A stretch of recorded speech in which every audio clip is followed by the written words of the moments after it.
What's going on, guys? Kalamazi here, and today I want to talk to you guys a little bit about the most recent PTR build that went up today, and with it, the Affliction Warlock. I guess you can sort of call them nerfs in a sense. They're not buffs. Well, there's a large undocumented change that is a buff to every spec, which we'll get to after the actual Affliction nerfs, but as we knew, or most likely knew was going to happen, Affliction was indeed nerfed. So we'll talk about that today as well.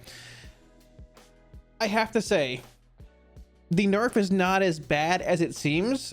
Affliction's damage profile is still in a pretty decent spot, I feel like, but this Conduit, spoilers ahead, Withering Bolt was nerfed. It still seems like it very well might end up getting a little bit more tuning. Drain Soul still is very, very strong in, well, a lot of settings. And Shadow Bolt, even with Nightfall, is also pretty strong. But outside of that, the undocumented change is pretty cool too. I'm hyped about that. Any week wars, profiles, or add-ons you see here can grab for free off my Twitch. If you want to swing by, hang out, ask any questions anytime, feel free to do so. Also, a quick shout out to my patrons. Thank you so much for the support.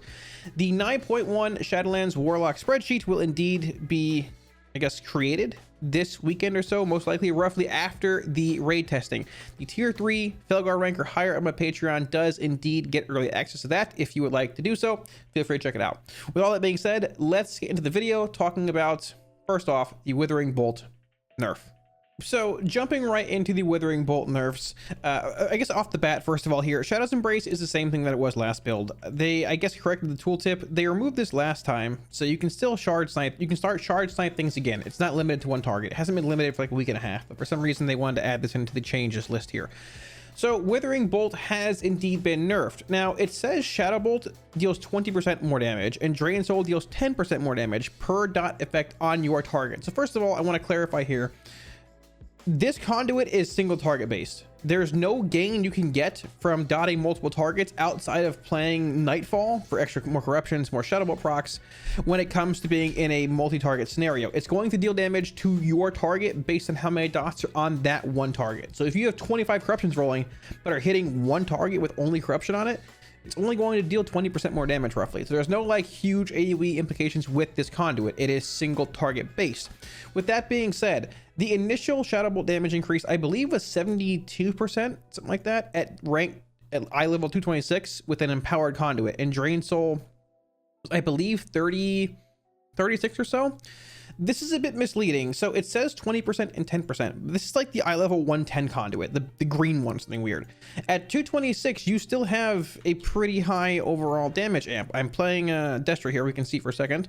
Withering Bolt deals 32% more damage, which is not even empowered. If we go and change this, it's going to be, I believe, 34 or 36? 34, I believe? 36. There you go. Per dot based effect you have on your target. And if we end up changing to Drain Soul, well, it deals 18%. But the fact of the matter is you have Agony, Siphon Life, Corruption, Unstable Affliction rolling on that main target pretty much all the time. So Shadow Bolt is still dealing, what, 145% more damage, roughly, give or take, with it being empowered here. And this is just a 226 Conduit. We're going to have higher eye levels later we go into the expansion. So it's not as big of a nerf. It's essentially a 50% nerf to the overall bonus percent you get to Shadow Bolt and Drain Soul, which is actually a bit less than I thought it would be, because this ability is very, very, very strong, arguably a little bit OP. Now, previously with this build, Shadow Bolt was dealing about, I think, 40-ish% of our damage, give or take, with decent procs in our opener, and that was not playing Necrolord with the Withering Bolt Conduit being empowered.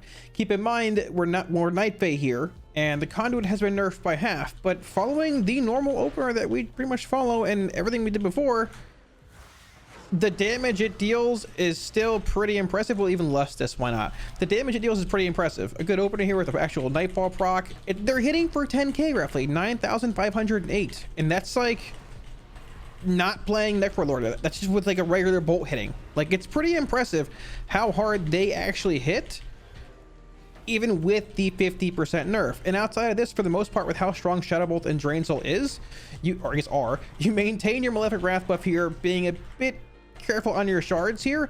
That's basically it. Your big rapture windows have essentially gone from, as long as this Conduit remains as powerful, gone from being these large shard dump based windows where you had your PS up, you have your Soul Rod up, to you have a couple extra dots up like PS and Soul Rod, but they're contributing more to your Withering Bolt Conduit. So your Shadow Bolt's dealing 75, 80% more damage than it would with just these 4 dots up. So you have 6 dots amplifying it instead of 4. And if you get a Nightfall proc, then you have an instant cast one, which deals even more damage. It just compounds upon itself from there and goes over and over and over. Now in testing, we had roughly about a 25%, I guess, percent of our damage being toward Shadow Bolt. Rapture was around here, and you had Agony, Corruption, everything else right around here roughly as well. We held very, very close to what Demo is doing single target damage wise, at least for me, like just in very brief testing or whatever on PTR. Now I'm going to be putting out a video tomorrow, probably comparing Destro, Demo, Aff as long as I have time, and also looking at a few builds, talking a little bit about the large undocumented change today, which we're going to get to in a few minutes here, and how strong it can be in certain settings. But TLDR, this Conduit is still very, very strong. Once again, it gives you a 100 and, I don't know, 60% damage amp to your Shadow Bolt, and that's just with your 4 dots up. When you have PS and Soul Rot, you actually crank. And the fact of the matter is that Dark Lair is a 2-minute cooldown now too, so you have that extension in every other Soul Rot, every other PS essentially, also for a larger, more buffed, I guess, Shadow Bolt Drain Soul dump window. It's really, really strong. As far as Drain Soul is concerned, this ability with Malefic Wrath, with the Conduit, I don't think any other execute class in the game can touch us. The damage that we do with this Conduit and Drain Soul, like in execute, is incredibly strong. And that's not even talking about Night Fae or Necrolord shenanigans. Now, one of the big questions people have asked a lot also is, hey, is Necrolord better? Are we changing to Necrolord? I have no idea at this point. If you're changing, I would say no. Necrolord is very limiting when it comes to single target play. You have Decimating Bolt, which is very good, but people are already complaining about playing Malefic Wrath, and hey, yeah, it's not a very mobile legendary. It is and it isn't. For pre-planned movement, you can see on my actual like buff here, you can move a good bit, just Rapture before it, and just plan your movement, move here and there, whatever, what have you. Plant, you can even cast a Bolt or two, then just Rapture again to refresh the buff. When it comes to Necrolord, you have to get everything rolling, plant, and drain, an entire drain. If you move in the middle of that drain cast, you lose the Decimating Bolt buff. Decimating Bolt also only buffs 1 Drain Soul and not 3, like the 3 Shadow Bolt thing that it does. So Necrolord is very, very, very strong in single target. But it's sort of similar to how I feel like Necrolord sims a little higher for Destro right now than Night Fae actually is. Night Fae is universally just better. It has the up to 4 target application with Soul Rot. You have your mastery buff for half a minute, which is an insane amount of mastery. Plus also Nia's new trait here, Bonded Hearts, and a handful of other abilities that Dreamweaver and Corraine have depending on the spec you're playing. Personally, at this point, I don't think anything's really changed Covenant-wise. Looking back at Nathria, yeah, once again, you know, Necrolord seemed really good in early testing, but after all the nerfs, even with those nerfs being taken into account, Night Fae was just really good too, because not every fight's patchwork. And even if a handful of them are, Night Fae just offers so much more in Mythic Plus and AoE settings and fights that just aren't single target based. I don't really think anything's changing right now. Now, when legendaries come out for Warlocks, whenever that may be, that might change things a bit. I have a slight hunch the fact that we haven't seen any is because they might be changing a Covenant ability. No idea, just a random hunch. So keep that all in mind. Not much is really changing here, but this build is strong whether you're Night Fae, Necrolord, Kyrian, or Venthyr. This Conduit is still very good.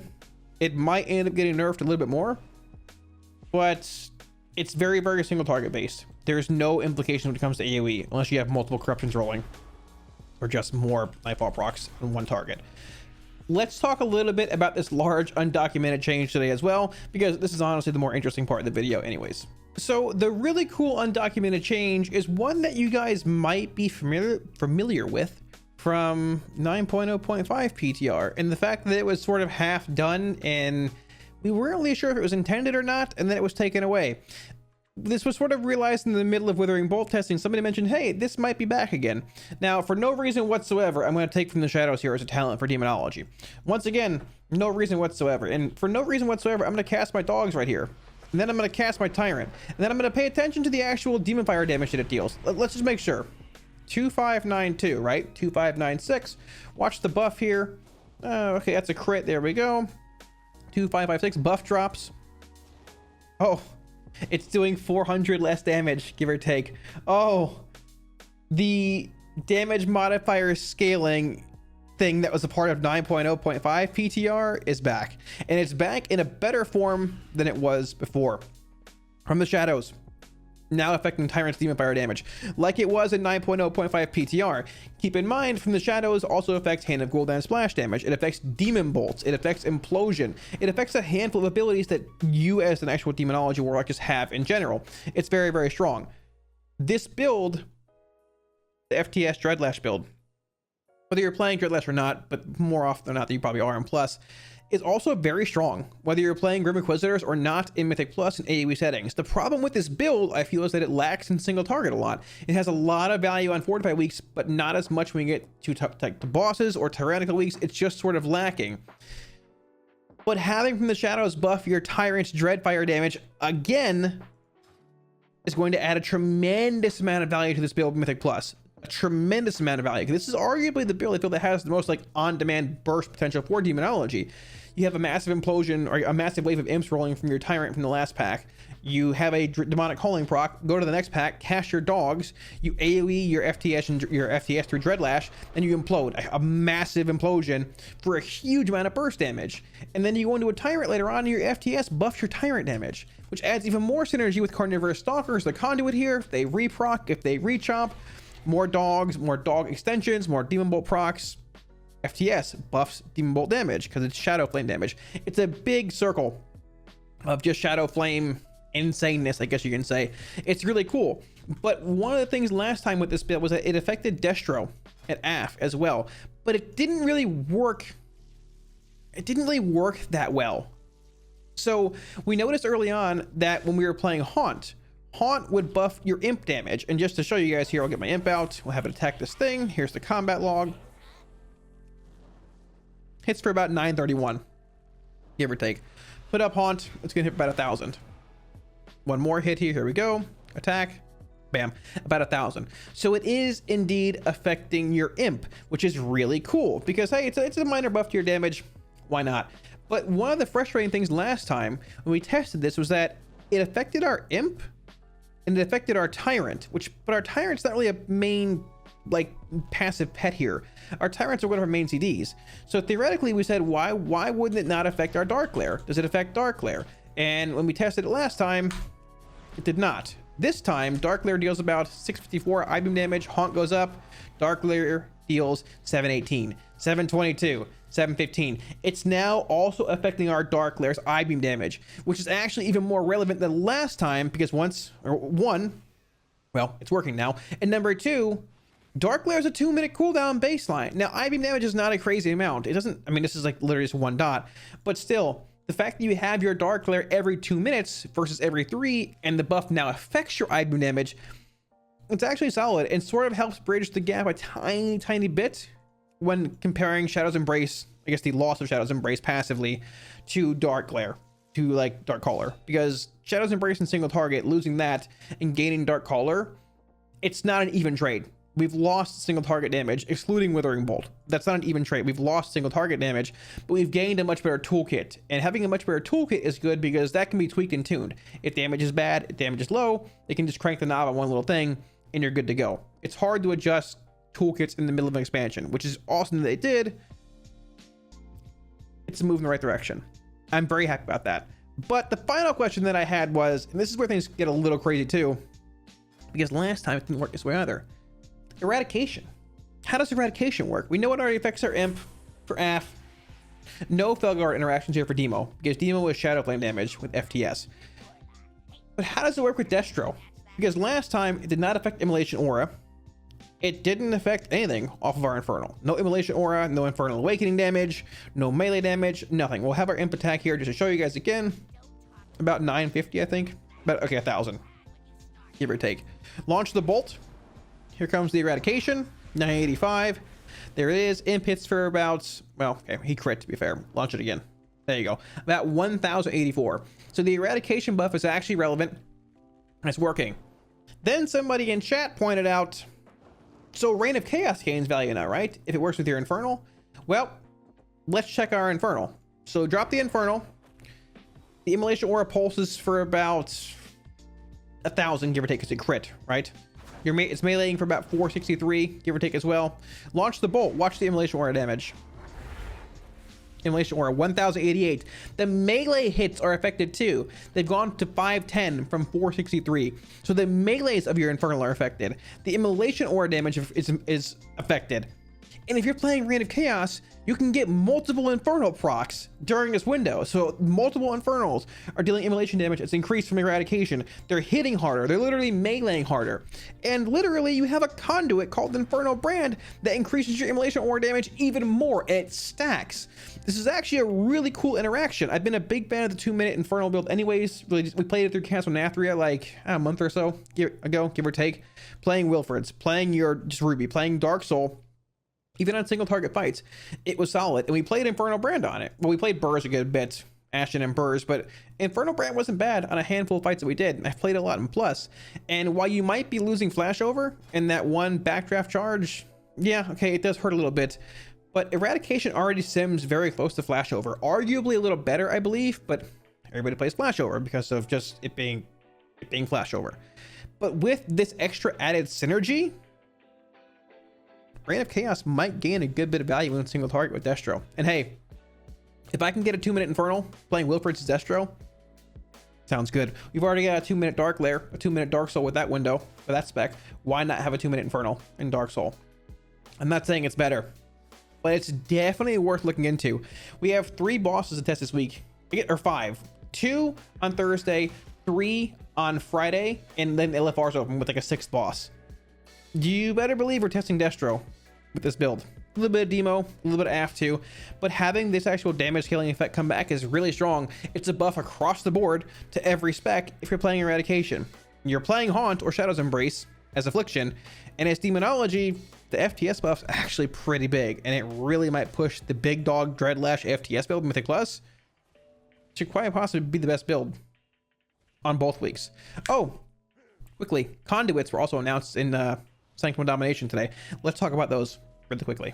Yeah, so the last thing I want to talk about briefly here is that Conduits, potency Conduits, among Endurance and Finesse Conduits have indeed been added to Sanctum of Domination. Not every boss has a Conduit on their loot table. Now, at this point, I would have assumed by now you probably would have heard about getting new potency Conduits or something along those lines. I'm half wondering if we're even getting any more in 9.1. But regardless, it's really cool to see potency Conduits on loot tables at this point because, well, the fact that they weren't in Castle Nathria and the Venari grind and just them being hard to acquire in the first place led to a lot of frustrations. The first boss in the raid, Terror Grew, Carnivorous Stalkers, bam. Look at that. Demo. Getting some love right off the bat. I have the Jailer's Corrupting Leer, which I'm actually surprised has not been changed at this point. If they leave it in this form, there's a build or two that I sort of want to experiment with as Affliction, but it seems really odd having this as a Conduit now. I guess still, with Dark Color being baseline, it just sort of seems like it's suboptimal. The 9 has Fell Celerity, which is the first Finesse Conduit we see here. And you'll notice when we go through here, the Finesse and Endurance Conduits are the good ones that we have. We have, spoilers ahead, Fell Celerity, Diabolic Bloodstone, and Demonic Momentum, I believe. Those are the 3 that are actually in the raid. The 3 good ones, essentially. Remnant of Merzula has Fell Commando. So we've seen 2 Demonology Conduits, and then 1 subpar AF one and Fell Celerity. Soul Render, Dormazane has Diabolic Bloodstone. Also, the eye level on these is 226. I'm sure it'll be increased, probably to match the actual loot level at a certain point. It's just probably not been updated yet at this point in time. Painsmith has Duplicitous Havoc for Destro, which is actually one of the more relevant conduits I feel this raid outside of Ashen Remains for Destro, because a lot of these fights seem like they can be pretty good Destro fights. Good Havoc window optimization, good times, good structurally fights are designed for good Destro Havoc usage. Duplicitous Havoc, seeing it relatively early here is pretty nice. Plus, we don't know the actual pathing inside the raid. There's a large citadel or a large like tower in the center that you can sort of, I believe, choose your path around. It sort of seems like how ICC was. So Painsmith might seem like the 5th or 6th boss in the raid, but it might end up being the 4th boss you can go to, depending on how the raid's actually structured. Guardian of the First Ones has no conduit here. I'm sort of hoping, holding my breath, this means maybe they're saving a spot for a potency conduit that hasn't been announced yet, but I'm not really sure. Fate's Trap has the amount of momentum, the final good finesse or endurance conduit in the raid. Solid, awesome. Kel'Thuzad makes sense. Withering Bolt, the conduit is indeed from him himself, Big KT, and Sylvanas has Infernal Brand.